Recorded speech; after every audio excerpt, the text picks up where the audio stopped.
wouldn't it?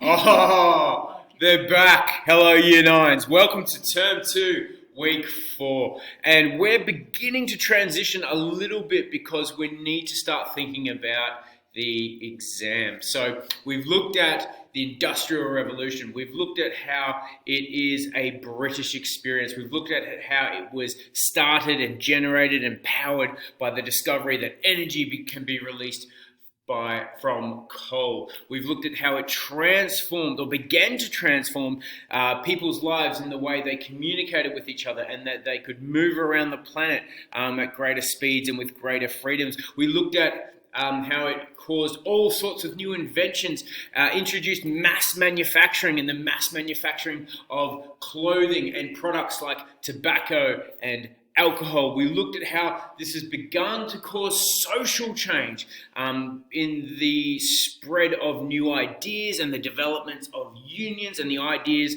that workers deserved rights. All of this stuff has come out of and affected the world that we live in today. It's all come from the Industrial Revolution. And today in Week 4, we want to look at this relationship between people, the different classes of people. So our learning intention today is what characterized relations between employer and employees. So we're looking at that relationship between the people who own the factories and are benefiting from all of these new industrial inventions and the people who are working the factories, who are on the factory floor and who are generating all of these products. What was the relationship like between those two? So we want you in these two sections of your workbook today.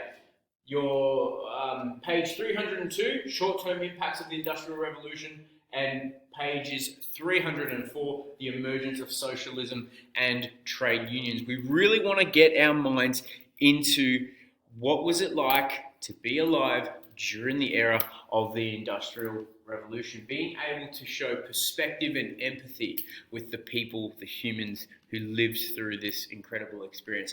Get this in, guys, and we'll continue to prepare for the exams a little bit later. Bring your comments, questions, and concerns to our weekly Zooms, and if you're really stuck, don't forget that you can hit us up via email. Remember, read slowly, read for understanding, read at least 3 times.